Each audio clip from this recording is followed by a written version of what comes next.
LAAWOL KISAL ko LAAWOL peewal e ɓantal. Innal hamdalillahi nahmaduhu wa nasta'inuhu wa nastaghfiruh wa na'udhu billahi min shururi anfusina wa min sayyiati a'malina. Man yahdihillahu fala mudilla lahu wa man yudlil fala hadiya lahu. Wa ashhadu an la ilaha illa Allah wahdahu la sharika lahu wa ashhadu anna Muhammadan abduhu wa rasuluh. أعوذ بالله من الشيطان الرجيم. يا أيها الذين آمنوا اتقوا الله حق تقاته ولا تموتن إلا وأنتم مسلمون. يا أيها الناس اتقوا ربكم الذي خلقكم من نفس واحدة وخلق منها زوجها وبث منهما رجالا كثيرا ونساء واتقوا الله الذي تساءلون به والأرحام إن الله كان عليكم رقيبا. يا أيها الذين آمنوا اتقوا الله وقولوا قولا سديدا يصلح لكم أعمالكم ويغفر لكم ذنوبكم ومن يطع الله ورسوله فقد فاز فوزا عظيما. أما بعد فإن أصدق الحديث كلام الله تعالى وخير الهدي هدي محمد صلى الله عليه وسلم وشر الأمور محدثاتها فإن كل محدثة بدعة وكل بدعة ضلالة وكل ضلالة في النار. نعوذ بالله من النار. هرم سبتت ببايت دي الله جل وعلا. الله تددو تو دمونو أسكدن تموندر غلندر ونكوره. هراي دن يتمو دن جرنمو دن ترومو بيدن مؤجري جديم ebawto en duwanade nelaɗo sallallahu alayhi wa sallam neliraɗo sabu yurmene nde ɗo tagore. haray biidnillahi tabaraka wa ta'ala hande ko wiyete kon khutba meɗen on himo yiilo ko yowndiri e bangal oɗo siyah yani juulugol e nelaɗo sallallahu alayhi wa sallam. wono wonir non Allah tabaraka wa ta'ala o wi ka deftere makko إن الله وملائكته يصلون على النبي يا أيها الذين آمنوا صلوا عليه وسلموا تسليما. هراي وانا تبتري نون لغاندي نودي حديثاجي بوي تبتودي كو يونيري ندي دو توبره كو تاوا تارا هينو سل نودي كدي كو تاوا تارا تبتا بإذن الله. هراي نسوغا يتري كو الله سبحانه وتعالى نينا ني ويندن نون توبره. هراي نو جاادي نون سلودي en sogga e seeɗa e majji maɗum leɗi tawatara ino selli e juulugo e nelaɗo sallallahu alayhi wa sallama hara wona sincaaɗi wona beda. inchallahu selluɗi soggen kadi e tawatara defte ɗen kadi yiyeteɗon e numéro façon. inchallahu en soggo e goɗɗi go kadi ɓawto en jooɗo yaade bisnillahi tabaraka wa taala. haray aranon eɗin noon لغاندي نلال صلى الله عليه وسلم بماكي قولوا اللهم صل على محمد وعلى آل محمد كما صليت على إبراهيم وعلى آل إبراهيم إنك حميد مجيد. اللهم بارك على محمد وعلى آل محمد كما باركت على إبراهيم وعلى آل إبراهيم إنك حميد مجيد. ورو زنداري كصحيح البخاري انتهى متن نمبر 3370. haray en tawa oɗo no nder ton ka deftere ka sahih al-Bukhari, deftere Imam al-Bukhari nde tawata hara jimɓe ɓen julɓe ɓen lurrasi tawi haray nde selli. no ɗiɗaɓo on e majji qala rasulullah sallallahu alaihi wasallam qulu allahumma salli ala muhammad wa ala ali muhammad kama sallaita ala ibrahim wa barik ala muhammad wa ala ali muhammad kama barakta ala ibrahim في العالمين إنك حميد مجيد. ورو كديس اندارو يمكا سيو مسلم انتوا يمندرتون نيميرو فازون 405 ونون تاورو يتندرتون. ورو كدي كو غوتلو ادي تاوا تارا نسل نجادي نون كدي قال رسول الله صلى الله عليه وسلم قولوا اللهم صل على محمد النبي الأمي وعلى آل محمد كما صليت على إبراهيم وآل إبراهيم وبارك على محمد النبي الأمي كما باركت على إبراهيم وعلى آل إبراهيم إنك حميد مجيد. rokat sendari ka sahihul jami en tawi mo der to numéro page on ko 670 en tawi hadithon Sheikh Al-Albani be yaltini mo der ton no jaadi non kad sellode qala rasulullah sallallahu alaihi wasallam qulu allahumma salli ala muhammadin wa azwajihi wa dhurriyyatihi kama sallaita ala ali ibrahim wa barik ala muhammadin wa azwajihi wa dhurriyyatihi kama barakta ala ali ibrahim innaka hamidum majid. Odo kad mo ko sahih al-Bukhari numéro page 3189 mo kadi ka sahih Muslim numéro page 407. Qala rasulullah sallallahu alaihi wasallam قولوا اللهم صل على محمد عبدك ورسولك كما صليت على آل إبراهيم وبارك على محمد وعلى آل محمد كما باركت على آل إبراهيم. وركن مصحف البخاري نمرو بازون 4520. قال رسول الله صلى الله عليه وسلم قولوا اللهم صل على محمد عبدك ورسولك كما صليت على إبراهيم وبارك على محمد وعلى آل محمد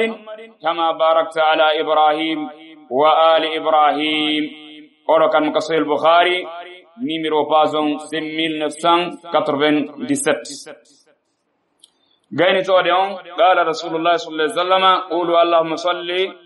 على محمد النبي الأمي على آل محمد. وركدي شيخ الألباني بوادي مكو حسن كسي كدكتور أبو داود numéro page 981. هراي dido foko siya huji di tawadara di selli di tawadara jonti juliri di nela rasulullah sallallahu alaihi wasallam harabe be baraji haray neddam ken no jini dabbi tugol di do o janga di do o wonjo di do hutora di do bismillah tabaaraka wa taala allah tabaaraka wa taala yobe ko konnon sa juli nela rasulullah sallallahu alaihi wasallam lawol gotol allah tabaaraka wa taala jula e ma labi sappo ndo ko modjere de tawatara inde heewi en tora allah tabaaraka wa taala yo arsufen yani julugol nela rasulullah sallallahu alaihi wasallam no haniri non o wurna en hore ko yidi o yarli kon arsika en tabitugol e dum hanan do jettiten hada wa billahi tawfiq.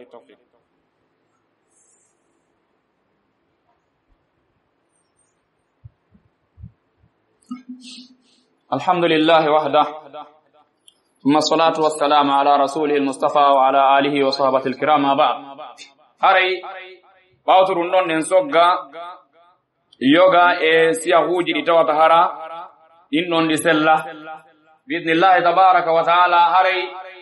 امبانغيناي كلا بانغول تاغور نريدو كوادي نون. قال رسول الله صلى الله عليه وسلم الدين النصيحة الدين النصيحة الدين النصيحة. قلنا لمن؟ قال لله ولكتابه ولرسوله ولأئمة المسلمين وعامتهم. إن صدق لي بإذن الله تبارك وتعالى في لا بانغول تاغور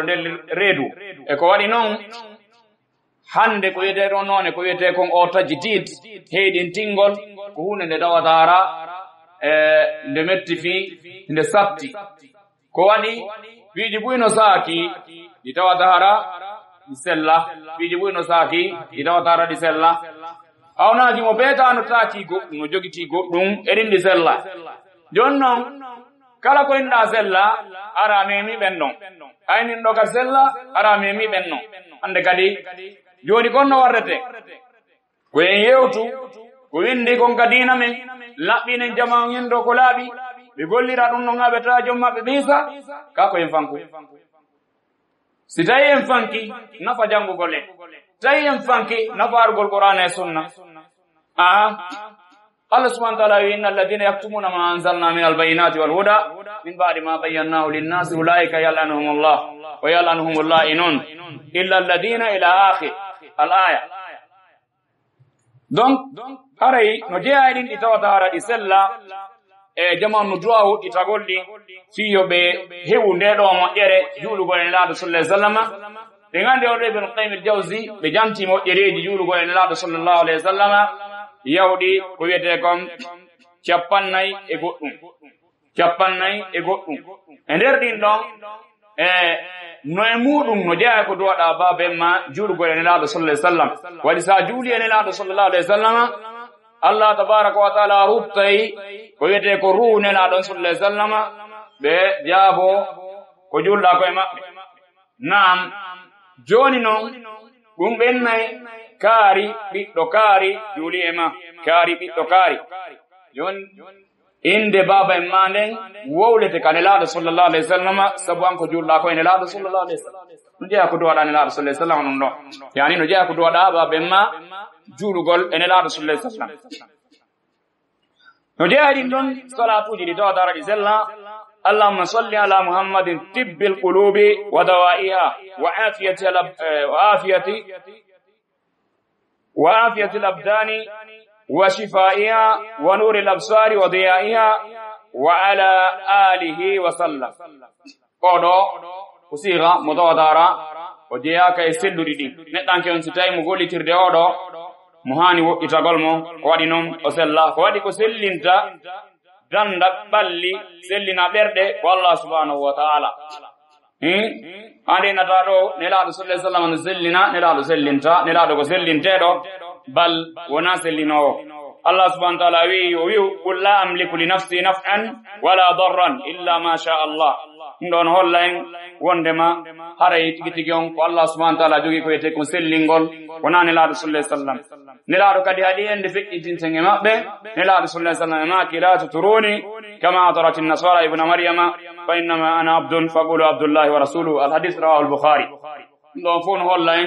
wondum woni odo sika no jaari dabom اللهم صل على محمد حتى تجعل منه الأهدية القيومية لو كدي الأهدية القيومية لو كدي صفة من صفات الله تبارك وتعالى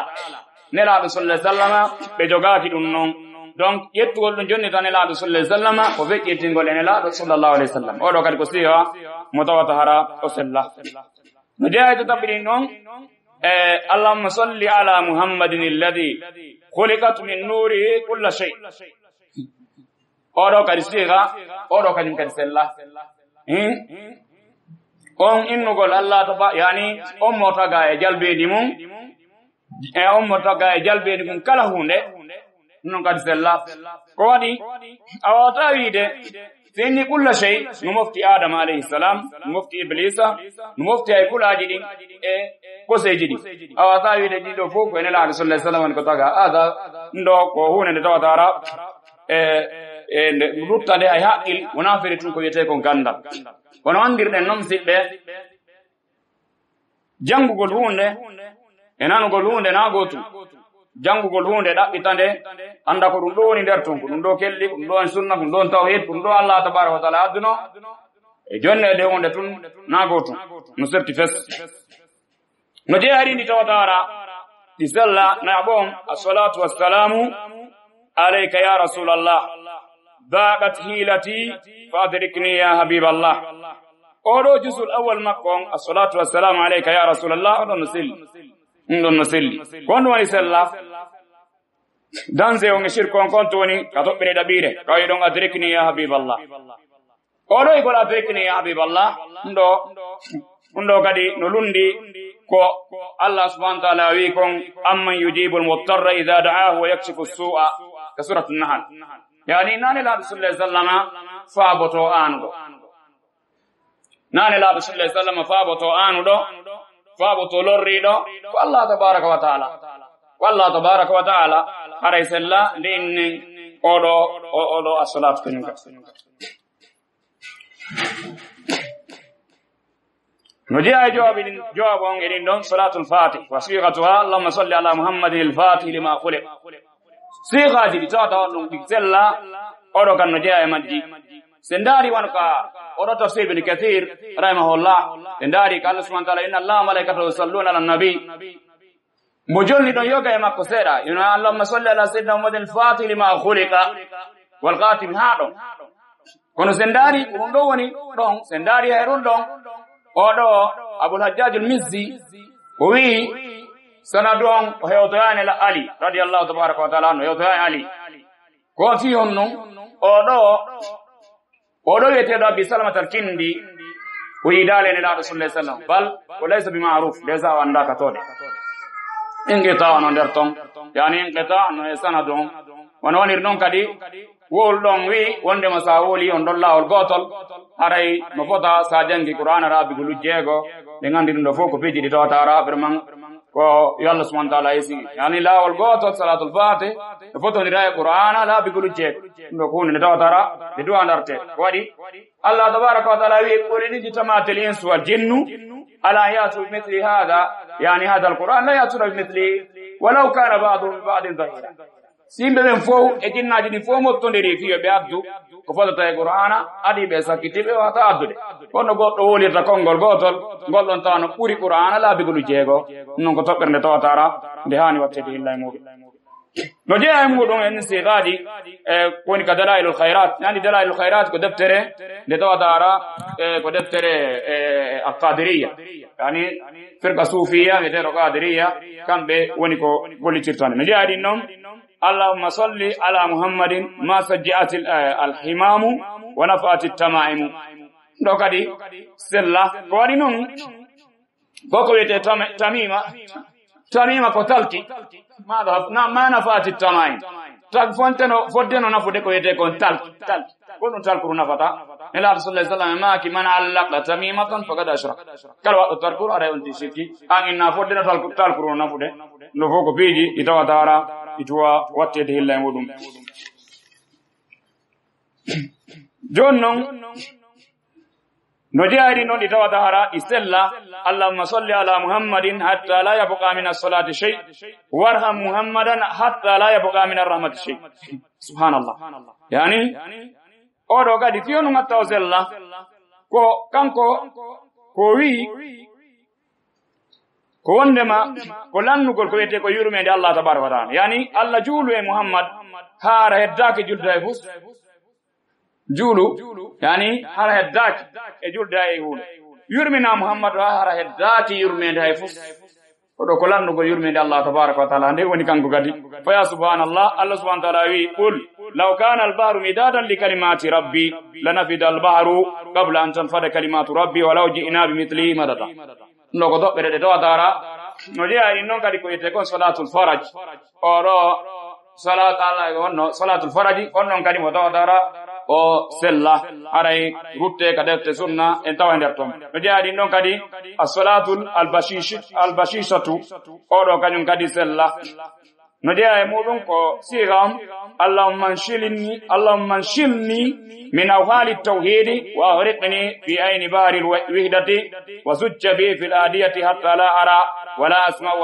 wala ahussu illa biha ndo kadi ko aqida widatul wujud ibn arabi wa no wino do wa mal kalbu wal khinzir illa ilahuna wa ma allah illa raibun fi kanisati subhanallahi al-azim min do foko be tawatara ko firka di tawatara benwani wattangol lillahi majji be jetta indi tawatara di selli konko ne la rasulullah sallama accanno sahaba ben be wi dum don en soggino yani goddi yani en soggino dinno di tawatara ne la rasulullah sallama accani tagore ne haray bido yildito e majji haray fi honnu le fi beydugol ko yete ko tarkiz e mudum diselladin kala mutata on tirmanaki mo waylandade jonne mo reference ka yawndara ko bonde wolde do ko wola e woni kontidi wundi kom jantoden defternen kadi kala mutata do mannaki mo waylandade holle mo defternen nane windi bal sitayno do ina ka dene loyni bal ko loy ko yiuden no windi mutata har kadi firman na goto windi wi no loy wiuden arayno jeeya din don di tawata ko selludi den duwade wattango lillahi modum allahumma salli ala muhammadin wa ala ali muhammadin kama sallaita ala ibrahim wa ala ali ibrahim innaka hamidum majid allahumma barik ala muhammadin wa ala ali muhammadin kama barakta ala ibrahim wa ala ali ibrahim innaka hamidum majid ikkido dongon odo wiiden se dari ko sahih bukhari en tamo der ton hadith numéro pazon au 3370 sendari ko non tawreten ka deftere sahih bukhari dida bom qala rasulullah sallallahu alaihi wasallam qulu allahumma salli ala muhammadin wa ala ali muhammadin kama sallaita ala إبراهيم كما صليت على آل إبراهيم كما صليت على آل إبراهيم وبارك على محمد وعلى آل محمد كما باركت على آل إبراهيم في العالمين إنك حميد مجيد. ورقو إمام مسلم ونكو في الليم سنداري نميرو بازون 405 كنون تورتين كدفتر صحيح المسلم. قولوا قال رسول الله صلى الله عليه وسلم قولوا اللهم صل على محمد النبي الأمي وعلى آل محمد كما صليت على إبراهيم وآل إبراهيم وبارك على محمد النبي الأمي كما باركت على إبراهيم وعلى آل إبراهيم إنك حميد مجيد. حديث كو حسن سنداري كصحيح الجامع ونون تورتن تون نيميرو بازون 670 نون تورتن درتون مسلي. قال رسول الله صلى الله عليه وسلم اللهم صل على محمد وأزواجه وذريته كما صليت على آل إبراهيم وبارك على محمد وأزواجه وذريته كما باركت على آل إبراهيم إنك حميد مجيد.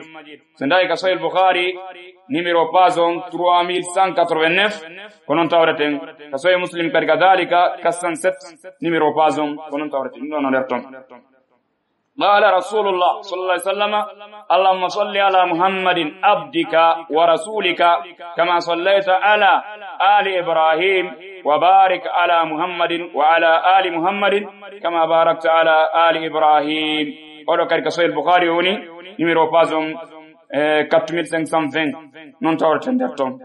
قال رسول الله صلى الله عليه وسلم قولوا اللهم صل على محمد عبدك ورسولك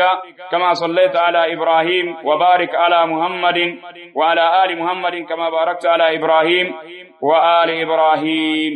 وذكر صحيح البخاري نميرو بازون 5997. قال رسول الله صلى الله عليه وسلم قولوا اللهم صل على محمد النبي الأمي على آل محمد. وذكر حديث حسن وكسيد كدفتر أبو داود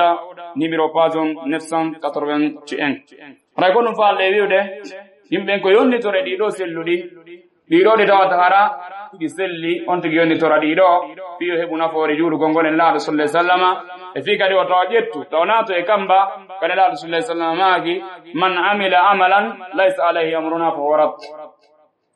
kala golludo gollal gal to taala e mudu yamirore amen kala gollal ko ruttete gal lokko e maaki dum do ko golludo aday sincanoma a golli amma si tawi hara wa woni sinjude e maaki man ahdatha fi amrina hada ma laysa minhu fa warat. kala fuɗɗuɗo goɗɗum watte ka ɗo dina men ko ala no nder ton ɗum ko ruttete ɗum aray ko wattango nellom siɓe teddu men aray tora Allah tabaraka wa taala yo hollu en kone laaɗo sallallahu alaihi wasallam e sahaba ɓe wurno ko e muɗum wasi ka en wurugol enen kadi e hoore ɗum noon ka ɗo dina laaɓu ka gol ɗo laawol fewugol ngol tawata ngol naɓa e kal janna. en tora Allah tabaraka wa taala ko timmode moƴƴere yo dandu en ko wiyete ko timmode bonde. en tora Allah tabaraka wa taala yo dandu e yiite yo naadu en aljannatu firdawsil a'la. اللهم ربنا آتنا في الدنيا حسنة وفي الآخرة حسنة وقنا عذاب النار. اللهم أرنا الحق حقا وارزقنا اتباعه وارنا الباطل باطلا وارزقنا اجتنابه ولا تجعله ملتبسا علينا فنضل يا رحمن يا رحيم. اللهم آمنا في أوطاننا واصلح أئمتنا وولاة أمورنا. اللهم اهدنا فيمن هديت وعافنا فيمن عافيت وتولنا فيمن توليت وبارك لنا فيما أعطيت وقنا واصرف عنا شر ما قضيت فإنك تقضي ولا يقضى عليك. اللهم ربنا لا تزغ قلوبنا بعد إذ هديتنا وهب لنا من لدنك رحمة إنك أنت الوهاب. قوموا إلى الصلاة. LAAWOL KISAL ko LAAWOL peewal e ɓantal.